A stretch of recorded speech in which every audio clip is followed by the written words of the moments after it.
نحمده ونصلي ونسلم على رسوله النبي الكريم وعلى آله وأصحابه أجمعين. اللهم صل على سيدنا ومولانا محمد وعلى آل سيدنا ومولانا محمد وبارك وسلم صلاة وسلاما كثيرا كثيرا. توفیق الہی اپنے مرشد پاک کی برکت سے عشاء کی اس نشست میں فضائل ایمان کا درس چل رہا ہے. اللہ تعالیٰ اس درس کی برکت سے ہمارے ایمان کی حفاظت فرمائے اور موت تک قبر تک اللہ ہمارے ایمان کو سلامت فرمائے. فتنوں کے زمانے میں جو اپنے دین پر قائم رہا، استقامت کے ساتھ ڈٹا رہا، جمع رہا، پھر اس کے لیے بشارتیں ہی بشارتیں ہیں. دنیا کے اندر تو لوگ طعن و تشنیع کرتے ہیں، برا بھلا کہتے ہیں، جنونی کہتے ہیں، بنیاد پرست کہتے ہیں، شدت پسند کہتے ہیں، دہشت گرد کہتے ہیں، نہ معلوم کیا کچھ کہتے ہیں. لیکن قطع نظر اس سے کسی کے لوم و لائم کی پرواہ کیے بغیر، کسی کی ملامت کی پرواہ کیے بغیر جو دین پر استقامت کے ساتھ ڈٹا رہا، جمع رہا، تو پھر آخرت کی جو ابدی نعمتیں ہیں اور آخرت کی جو ابدی کامیابی ہے، پھر وہ اسی شخص کے لیے ہے کہ جو فتنوں کے زمانے میں اپنے دین پر ڈٹا رہے اور جمع رہے. اور یہ دین پر جمع رہنا یہ انسان کے اختیار میں ہے، غیر اختیاری چیز نہیں ہے، کیونکہ اللہ نے کسی ایسی چیز کا مکلف نہیں بنایا جو انسان کے اختیار میں نہ ہو.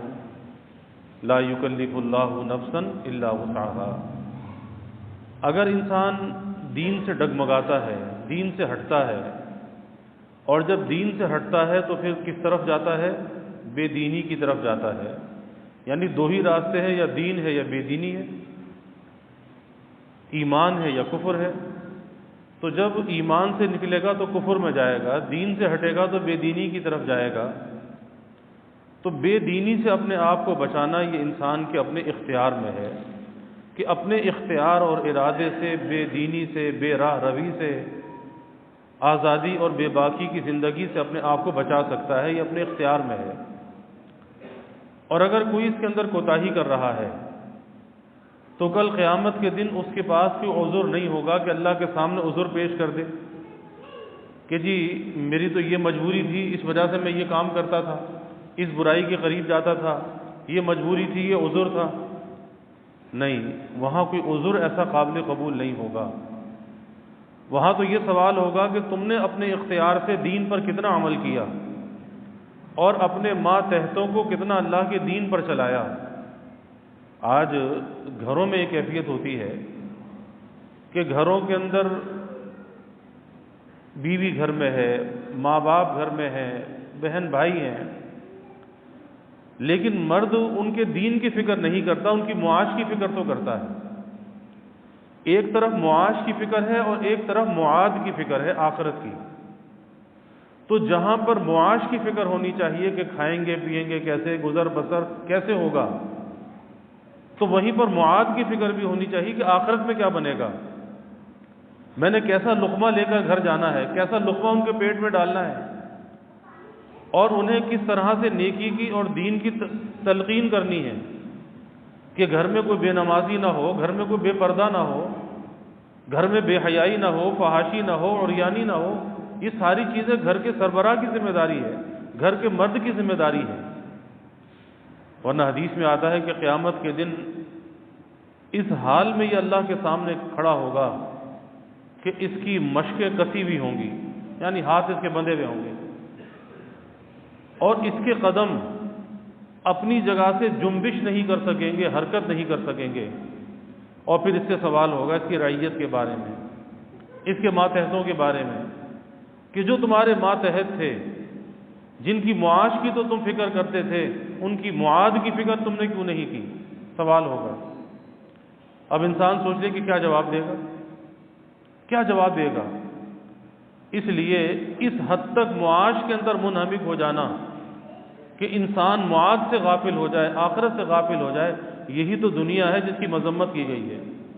اسی دنیا کی مذمت کی گئی ہے کہ جو اللہ سے غافل کرنے والی ہو اور آخرت سے غافل کرنے والی ہو. اور پھر بشارتیں ہی بشارتیں ہیں دین پر چلنے والوں کے لیے.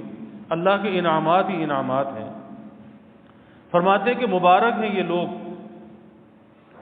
کہ جنہیں حدیث میں غربا کے لفظ سے پکارا گیا کہ یہ غربا میں سے ہیں. بڑے مبارک ہیں کہ جن کے لیے اللہ تعالیٰ نے دنیا میں چین و سکون اور موت کے بعد خوشخبریاں اور قبر میں راحت و آرام اور محشر کے دن خوشحالیاں اور پھر ہمیشہ ہمیشہ کے لیے جنت تیار کر رکھی ہے. یعنی ایک انسان کی زندگی میں کتنے مرحلے ہیں. ایک مرحلہ اس کی دنیا کا مرحلہ ہے، یہ دنیا کی زندگی ہے. اب اس دنیا کی زندگی کے اندر اگر چین اور سکون ہے تو یہ زندگی بڑی قابل رشک ہے. اور اگر دنیا کی زندگی تو ہے لیکن سکون سے چین سے خالی ہے تو یہ زندگی بڑی بیکار اور بڑی قابل مذمت زندگی ہے کہ جس زندگی کے اندر سکون نہ آ سکے، اطمینان نہ آ سکے.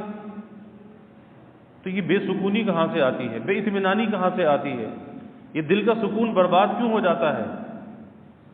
آسان سا جواب ہے اللہ تعالیٰ کی نافرمانی اور گناہوں سے ہوتا ہے. کہ جب انسان اللہ سے بغاوت کرتا ہے، نافرمانی کرتا ہے، اس کی زندگی کا، اس کے دل کا سکون سب سے پہلے چلا جاتا ہے. اور یہی سب سے پہلی سزا ہوتی ہے گناہ کی. کوئی یہ کہے کہ جی میں نے تو گناہ کیا، میری نوکری تو نہیں گئی، میرا تو کاروبار بھی چل رہا ہے، میری تو عزت کے اندر بھی کوئی فرق نہیں آیا. نہیں، سب سے پہلی سزا یہ ہے کہ تیرے دل کا سکون چلا گیا، اطمینان چلا گیا.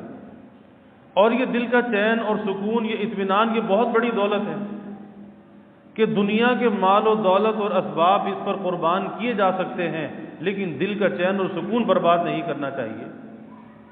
اور بڑی بڑی مثالیں موجود ہیں کہ اس دل کے چین اور اطمینان کے لیے لوگوں نے بادشاہت کو لات مار دی ہے، بادشاہت کو ترک کر دیا. کس لیے؟ صرف اللہ کو پانے کے لیے، اللہ کو راضی کرنے کے لیے. تو پہلی چیز تو دنیا کی زندگی بے مزہ ہو جاتی ہے اللہ کی نافرمانی کے ساتھ. پھر دوسرا وقت موت کا وقت آتا ہے، اور یہ موت کا وقت بڑی آزمائش کا وقت ہوتا ہے. اللہ سب کی موت کو آسان فرمائے، اور وہ موت جو ہے وہ ایمان والی موت، خوشخبری والی موت ہو، وہ موت بشارت والی موت ہو. کہ موت کا وقت کتنا سخت وقت ہے کہ حضرت علی کرم اللہ وجہ فرماتے تھے کہ کسی شخص پر 1000 تلواروں کے ساتھ یک بارگی حملہ کیا جائے، اس کی اتنی تکلیف نہیں ہوتی جتنی موت کی تکلیف ہوتی ہے، قبض روح کی تکلیف ہوتی ہے کہ رگ رگ سے اس کی روح کو نکالا جاتا ہے، اس کی جان کو نکالا جاتا ہے. اس کی جو روح ہے، یہ روح جسم کے ریشے ریشے میں سرائیت کیے ہوئے ہے لیکن نظر نہیں آتی. اور جب موت کا وقت آتا ہے تو وہ موت کا فرشتہ آ کر اس کے سینے پہ پنجہ گاڑتا ہے اور رگ رگ سے اس کی روح کو نکالتا ہے. سخت جاں کنی کا عالم ہوتا ہے. اور حدیث میں آتا ہے کہ اگر اس وقت فرشتے اسے قابو نہ کریں، موت کے وقت یہ کسی کے قابو میں نہ آئے، یہ بھاگ جائے، نکل جائے، جنگلوں میں چلا جائے، پہاڑوں پہ چلا جائے، یہ کسی کے قابو میں نہ آئے، لیکن فرشتے اسے قابو کرتے ہیں اور ملک الموت اس کی روح کو قبض کر لیتا ہے. سخت تکلیف ہوتی ہے. حضرت شداد بن اوس رضی اللہ تعالی عنہ، کسی نے پوچھا کہ جی موت کی کیفیت بیان کریں کہ موت کی کیفیت کیسی ہے؟ فرمایا کہ کسی انسان کو گرم گرم ابلتے ہوئے تیل کے اندر اگر ڈال دیا جائے، اس کی تکلیف سے زیادہ موت کی تکلیف ہے. حضرت موسیٰ علیہ السلام اللہ کے برگزیدہ نبی ہیں. انتقال کے بعد اللہ نے پوچھا کہ موت کو کیسا پایا؟ کہا میں نے موت کو ایسا پایا کہ کوئی زندہ چڑیا ہو، زندہ پرندہ ہو، اور اسے توے پر بھونا جاتا ہو زندہ کو، نہ اسے اڑنے دیا جاتا ہو اور نہ اسے ذبح کیا جاتا ہو۔ یا میں نے موت کو ایسا پایا کہ زندہ بکری ہے اور اس زندہ بکری کی کھال کو کھینچ کر اتارا جائے، جتنی تکلیف اس کی ہوگی اس سے زیادہ موت کی تکلیف ہوگی۔ یہ کوئی معمولی بات نہیں ہے کہ موت کی سختی سے پناہ مانگی گئی ہے۔ احادیث مبارکہ میں اللہ کے حبیب صلی اللہ علیہ وسلم نے بری موت سے پناہ مانگی، موت کی سختی سے پناہ مانگی۔ تو موت کے وقت بشارت کس کو ملتی ہے، خوشخبری کس کو ملتی ہے؟ نفس مطمئنہ والے کو ملتی ہے، جو دین پر استقامت کے ساتھ ڈٹا رہتا ہے، جمع رہتا ہے، اسے موت کے وقت بشارت اور خوشخبری ملتی ہے کہ دنیا کی زندگی میں ناگواریاں آئیں، مشکلات آئیں، پریشانیاں آئیں، رکاوٹیں آئیں، قدم قدم پر رکاوٹ آئی، لیکن اس نے اس صراط مستقیم کے راستے کو نہ چھوڑا، اللہ کی رضا کے راستے کو نہ چھوڑا، مشقتیں برداشت کرتا رہا، تکلیفیں برداشت کرتا رہا، نفس سے، شیطان سے، ماحول سے لڑتا رہا، لیکن اللہ کو ناراض نہیں کیا۔ ساری زندگی سی جد و جہد میں گزار دی کہ اللہ کو راضی رکھنا ہے۔ شہوات، لذات، بے حیائی، آزادی، بے باکی، سارے فتنے، لیکن اس نے ایک چیز کو پیش نظر رکھا کہ اللہ کو راضی کرنا ہے۔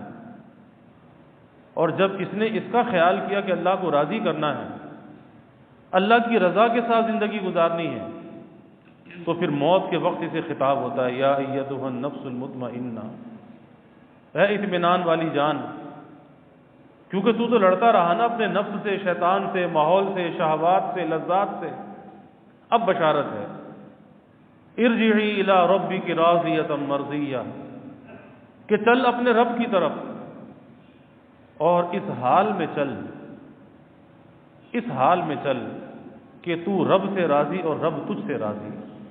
ارجعی الی ربک راضیۃ مرضیہ، کہ تو رب سے راضی اور رب تجھ سے راضی۔ فادخلی فی عبادی وادخلی جنتی، اور یہاں پر عبادی پہلے فرمایا، جنتی بعد میں فرمایا، یعنی پہلے فرمایا کہ میرے بندوں میں داخل ہو جا، فادخلی فی عبادی، میرے بندوں میں داخل ہو جا، وادخلی جنتی، اور جنت میں داخل ہو جا۔ تو پتہ یہ چلا کہ جو اللہ کے جو بندے ہیں، جو اللہ کے پیارے ہیں، اللہ کے مقبول ہیں، اللہ کے محبوب ہیں، اس جماعت کے ساتھ اپنے کو جوڑ لینا چاہیے، اس نیک لوگوں کی جماعت کے ساتھ وابستہ ہونا چاہیے، اور جب اس نیک لوگوں کی جماعت کے ساتھ وابستہ ہوں گے تو پھر وادخلی جنتی خود بخود ہو جائے گا۔ جیسے انجن ہے، اس انجن کے ساتھ 15-20 ڈبے لگے ہوئے ہیں، تو جس جگہ وہ انجن جا کر ٹھہرتا ہے، جو اس کا مستقر ہوتا ہے، اس آخری ڈبے کا بھی وہی مستقر ہوتا ہے، وہ بھی وہی پہنچتا ہے۔ اسی طرح سے جو آدمی نیک لوگوں کے ساتھ محبت رکھتا ہے، نیک صحبتوں کے ساتھ جڑ جاتا ہے، وابستہ ہو جاتا ہے، تو پھر وہ فادخلی فی عبادی میں داخل ہو جاتا ہے۔ عبادی، یا کی جو ضمیر ہے وہ اللہ کی طرف ہے کہ میرے بندے، اور وہ اللہ کے بندے کون ہیں؟ اللہ کے مقبول ہیں، محبوب ہیں، وہ انبیاء ہیں، وہ صدیقین ہیں، وہ صالحین ہیں، یہ اللہ کے مقبول بندے ہیں۔ تو جب یہ اس عبادی میں داخل ہوا، اللہ کا بندہ بن گیا، ان بندوں کے ساتھ یہ جڑ گیا، تو پھر وادخلی جنتی اس کے لیے آسان ہو جاتا ہے۔ تو موت کا مرحلہ سخت آزمائش کا مرحلہ ہے، اور اگر انسان اس راستے کی طرف نہیں آتا تو پھر ایسے واقعات بھی دنیا کے اندر ہوتے ہیں کہ جس میں انسان اتنی بری موت مرتا ہے کہ دیکھنے والے پناہ مانگتے ہیں کہ اللہ ایسی موت سے بچائے، اور بعض لوگوں کی موت ایسی موت ہوتی ہے بشارت والی، خوشخبری والی، کہ جس کو دیکھ کر لوگ تمنا کرتے ہیں کہ اللہ ایسی موت نصیب فرمائے۔ اب اس کا جو انحصار ہے وہ انسان کی زندگی کے اوپر ہے کہ زندگی کیسی ہے۔ زندگی اگر نیکی اور تقوی والی ہے، انجام اس کا اچھا ہوگا، بخیر ہوگا، اور اگر زندگی اللہ کی نافرمانی والی ہے تو جو کچھ یہ زندگی کے اندر کرتا رہا، جن برائیوں کے اندر مبتلا رہا، موت کے وقت انہی چیزوں کا غلبہ ہو جائے گا، وہی برائیاں سامنے آ جائیں گی۔ پہلے بھی میں نے عرض کیا کہ ایک شخص کا واقعہ ہے کہ کم تولا کرتا تھا، ترازو ہاتھ سے تولنے والے ترازو ہوتے تھے، کم تولتا تھا، اور یہ بھی ایک لالچ ہے کم تولنا، اور آج کے زمانے میں یہ مرض زیادہ ہے کہ دکاندار کے پاس جاؤ، جتنی آپ قیمت ادا کرتے ہو کسی چیز کی اور اس پر جو وزن لکھا ہے وزن پورا نہیں ہے، کسی میں 50 گرام کم ہے، کسی میں 100 گرام کم ہے، کسی میں 150 گرام کم ہے۔ بھائی جب اس کی قیمت آپ پوری وصول کر رہے ہیں تو وزن کیوں کم کر رہے ہیں؟ یہ دھوکہ ہے۔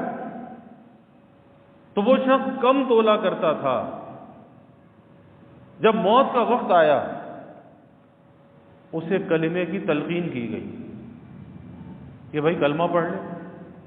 کہتا کہ کلمہ پڑھا نہیں جاتا، کلمہ زبان پر نہیں آتا، کہ وہ جو ترازو کی سوئی ہے نا، وہ جو ترازو کی سوئی جو انصاف کی سوئی ہے، اور آتا ہے حدیث میں کہ بھئی جھکتا ہوا تولنا چاہیے، یعنی جس پرڑلے کے اندر سودا رکھا ہے اس کو جھکتا ہوا تولنا چاہیے، یہ نہیں کہ جس طرح وزن رکھا ہے اس کو جھکتا ہوا تولنا چاہیے، نہیں، جس میں سامان رکھا ہے، وزن رکھا ہے، اسے جھکتا ہوا تولنا چاہیے۔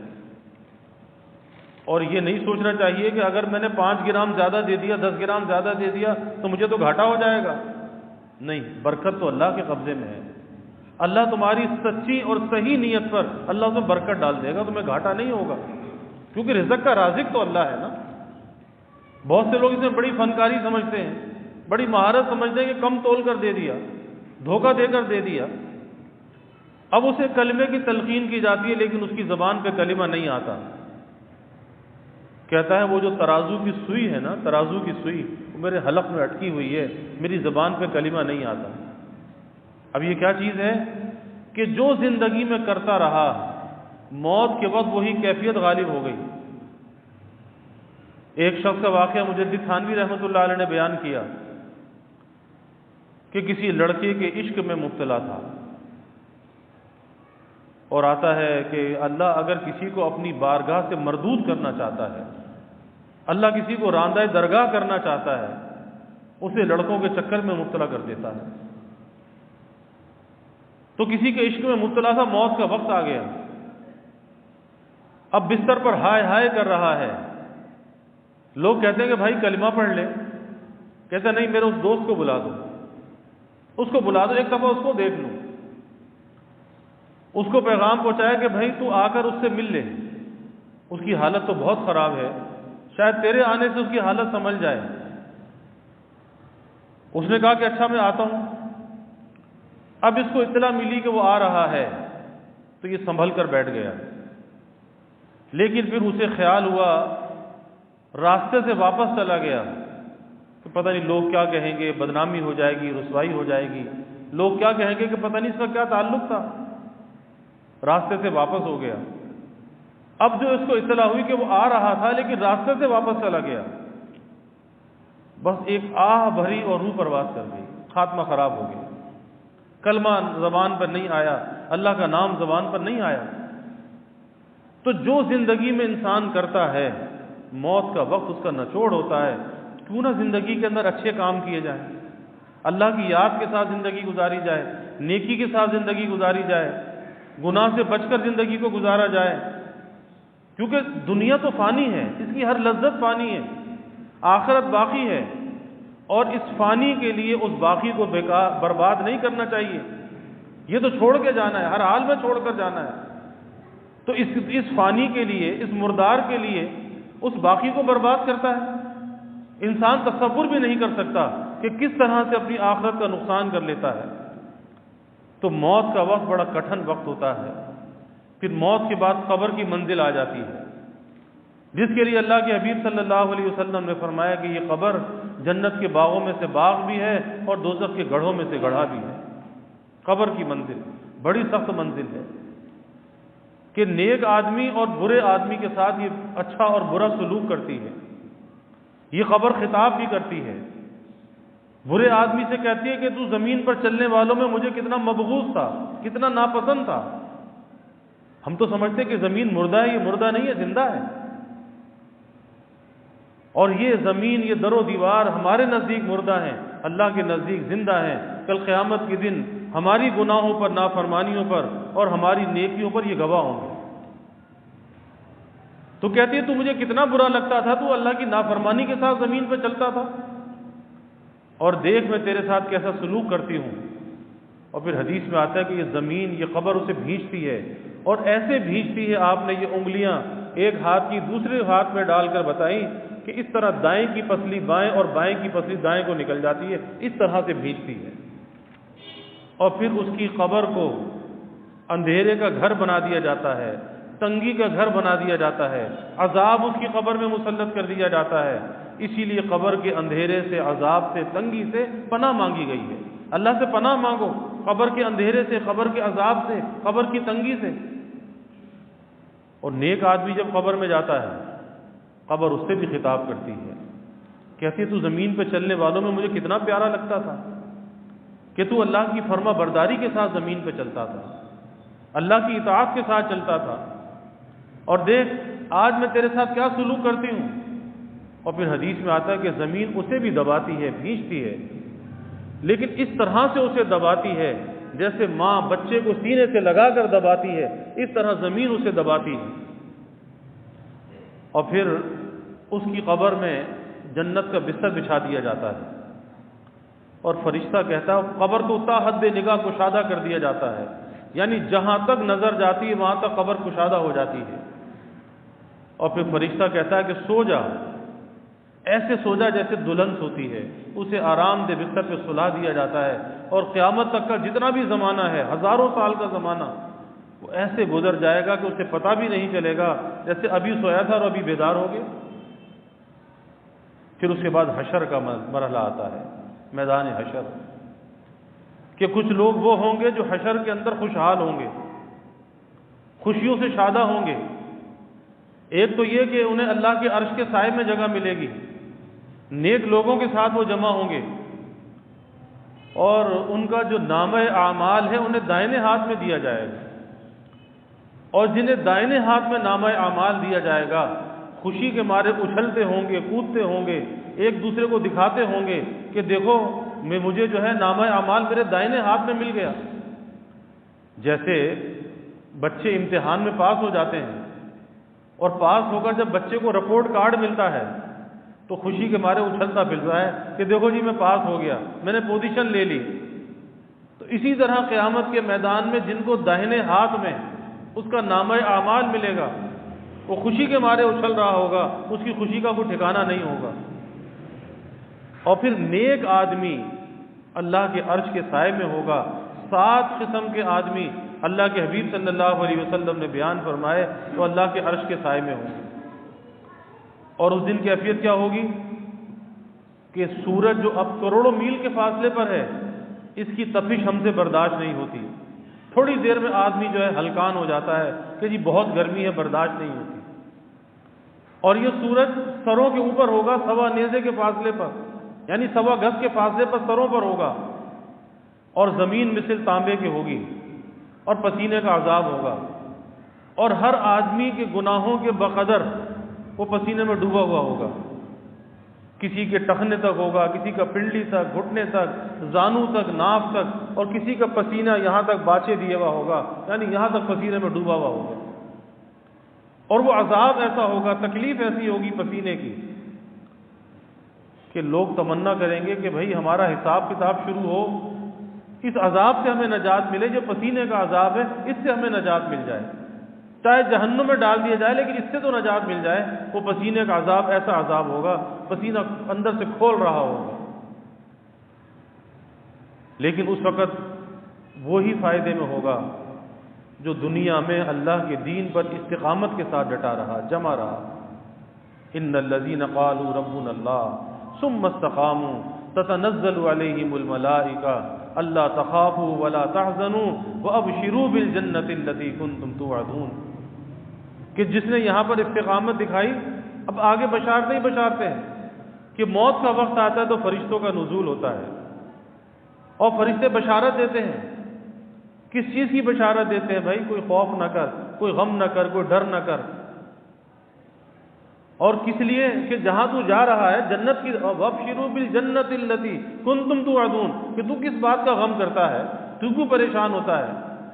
تیرے لیے تو بشارت ہے جنت کی، جس جنت کا تیرے رب نے تجھ سے وعدہ کیا تھا، اس جنت کی طرف سے اب کوئی پریشانی نہیں، کیونکہ جو پریشانی کا گھر تھا یہ دنیا، وہ پریشانی کا گھر تو چھوڑ چکا ہے، آگے تو راحت ہی راحت ہے، سکون ہی سکون ہے۔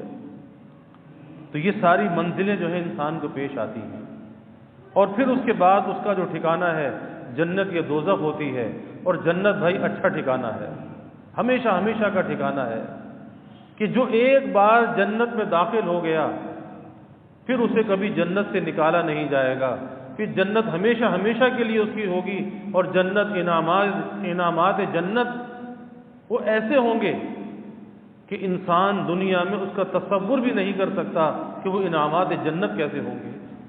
اس لیے آسان سی بات ہے کہ اس دنیا کی چھوٹی سی محدود سی زندگی کے اندر بہت مختصر ہے، اور جس کا اکثر حصہ تو گزار چکے ہیں،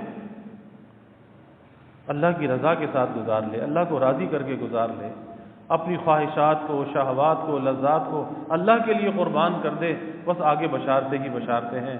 اللہ ہمیں نصیب فرمائے۔ وآخر دعوانا الحمد للہ رب العالمین والعاقبۃ للمتقین والصلاة والسلام علی اشرف الانبیاء والمرسلین اللہم صل علی سیدنا و مولانا محمد وعلی آل سیدنا و مولانا محمد وبارک وسلم۔ ربنا آتنا فی الدنیا حسنہ وفی الآخرۃ حسنہ وقنا عذاب النار۔ ربنا اتمم لنا نورنا واغفر لنا انك على كل شيء قدير۔ اللهم اعنا على ذكرك وشكرك وحسن عبادتك۔ اللهم وفقنا لما تحب وترضى من القول والعمل والفعل والنية والهدى انك على كل شيء قدير۔ اللهم ارزقنا حبك وحب حبيبك صلى الله عليه وسلم۔ اللهم ارزقنا شهادة في سبيلك واجعل موتنا ببلد رسولك۔ یا اللہ یا رحمان یا رحیم یا کریم یا ارحم الراحمین یا اکرم الاکرمین، یا اللہ ہمارے گناہوں کو معاف فرما، یا اللہ ہماری خطایا سے درگزر فرما، یا اللہ اپنی محبت معرفت عطا فرما، اپنی رضا والی زندگی یا اللہ نصیب فرما، اپنے رضا والے کاموں کی یا اللہ توفیق عطا فرما، اپنی مرضیات پہ چلنا یا اللہ آسان فرما، یا اللہ نامرضیات سے ہماری حفاظت فرما، یا اللہ ذکر و فکر والی حیات طیبہ ہمیں نصیب فرما، نیکی اور تقوی والی زندگی یا اللہ نصیب فرما، نیکی پر ہمیں استقامت عطا فرما، یا اللہ نفس و شیطان کے شرور سے ہماری حفاظت فرما، لذات اور خواہشات سے، شہوات سے یا اللہ ہماری حفاظت فرما، یا اللہ اس زندگی کے ایک ایک لمحے کی قدردانی کی توفیق عطا فرما، اور جو زندگی یا اللہ ہم نے غفلتوں میں گنوا دی، اے اللہ اس پر ہمیں ندامت اور پشیمانی عطا فرما، اپنے ماضی پر پکی سچی توبہ کی توفیق عطا فرما، اور یا اللہ جو زندگی یہ باقی ہے یا اللہ اسے دین پر استقامت کے ساتھ گزارنے کی توفیق عطا فرما، یا اللہ ہماری موت یا اللہ تیری یاد والی ہو، یا اللہ حسن ختام ہمیں نصیب فرما، اپنے دھیان اور استحضار والی موت نصیب فرما، بری موت سے یا اللہ ہماری حفاظت فرما، ہماری قبروں کو یا اللہ جنت کا باغ بنا، قبر کے اندھیرے سے، تنگی سے، عذاب سے ہماری حفاظت فرما، یا اللہ میدان حشر کی ذلت و رسوائی سے بچا، یا اللہ اپنے حبیب کی شفاعت نصیب فرما، آپ صلی اللہ علیہ وسلم کی شفاعت سے یا اللہ ہمیں جنت کا ٹھکانہ عطا فرما، اے اللہ دوزخ برا ٹھکانہ ہے، اس سے تیری پناہ چاہتے ہیں، یا اللہ ہم کمزور ہیں، ضعیف ہیں، یا اللہ تیری ناراضگی کا تحمل نہیں، تیرے عذاب کا تحمل نہیں، اے اللہ تو ہم کمزوروں کے حال پر رحم فرما، بلا حساب کے جنت الفردوس عطا فرما، بلا حساب کے جنت الفردوس عطا فرما، بلا حساب کے جنت الفردوس عطا فرما، اپنے حبیب صلی اللہ علیہ وسلم کی شفاعت ہمیں نصیب فرما، یا اللہ سب کے دلوں کے نیک ارادوں کو، تمناؤں کو پورا فرما، سب کے علم میں، عمل میں، رزق میں خوب خیر و برکت فرما، ابواب رزق یا اللہ کشادہ فرما، رزق حلال عطا فرما، آسان عطا فرما، برکت والا عطا فرما۔ یا اللہ کبھی کسی کو مخلوق کا محتاج نہ بنا، ہمیشہ اپنے در کا سائل اور بھکاری بنا، اپنے در کا منگتا اور سوالی بنا۔ یا اللہ اپنے غیر سے ہماری امیدوں کو قطع فرما، اپنی ذات عالی کا یقین ہمارے دلوں میں پیدا فرما۔ یا اللہ ہر امید کو اپنی ذات سے وابستہ کرنے والا بنا۔ یا اللہ ایمان کی ترقی، اعضاء کی سلامتی عطا فرما، ہر محتاجی معذوری سے ہماری حفاظت فرما۔ یا اللہ ہمارے ملک پر اپنی رحمتوں کا نزول فرما، اس ملک کو امن کا، سلامتی کا گہوارہ بنا، لوگوں کو راحت اور خوشیاں عطا فرما، خوف کو یا اللہ دور فرما۔ یا اللہ مہنگائی کے، گرانی کے عذاب سے نجات عطا فرما، سب کے گزر بسر کو یا اللہ آسان فرما، سب کے سفید پوشی کے بھرم کو قائم فرما، کسی کو مخلوق کے آگے رسوا نہ فرما، مخلوق کے آگے سوال کی ذلت سے بچا، ہر ضرورت کو از غیب پورا فرما، ہر کام میں آسانیوں کا معاملہ فرما۔ یا اللہ سب کی حفاظت بھی فرما، کفالت بھی فرما، اپنی تائید اور نصرت کو یا اللہ شامل حال فرما۔ یا اللہ سب کی اولادوں کو نیک صالح بنا، آنکھوں کی ٹھنڈک بنا، والدین کے لیے راحت کا ذریعہ بنا، صدقہ جاریہ بنا، اولاد کا مستقبل یا اللہ تابناک بنا۔ یا اللہ والدین کو اولاد کی خوشیاں دیکھنا نصیب فرما۔ یا اللہ اپنی رحمتوں کا، برکتوں کا، راحتوں کا نزول فرما، زحمتوں کو دور فرما۔ یا اللہ ہمیں عافیت دارین عطا فرما، عافیت دائمہ عطا فرما۔ ربنا تقبل منا انك انت السميع العليم وتب علينا انك انت التواب الرحيم وجزى الله عنا محمدا صلى الله عليه وسلم ما هو اهله وصلى الله تعالى وسلم على النبي آمين برحمته۔